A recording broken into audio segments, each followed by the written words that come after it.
యేసుక్రీస్తు నీడకు నువ్వు వస్తే ఏ భయము లేకుండా, అది సంవత్సరం కాదు, 2 సంవత్సరాలు కాదు, జీవితకాలం అంతా నిర్భయులమై బ్రతికే కృప రక్షకుడు నీకు దయచేస్తాడు.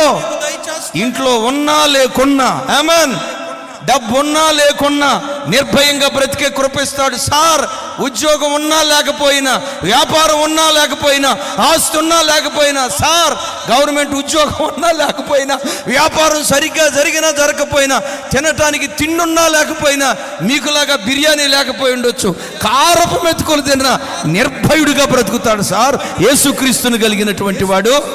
అలాంటి ధైర్యం నీకు రావాలంటే రా యేసుక్రీస్తు దగ్గరికి. యేసుక్రీస్తు మతం మార్చేవాడు కాదు, కులం మార్చేవాడు కాదు. నీ గుండెల్లో ఉన్న భయాన్ని తీసేసి నిర్భయంగా బ్రతికే కృప దేవుడు అనుగ్రహిస్తాడు.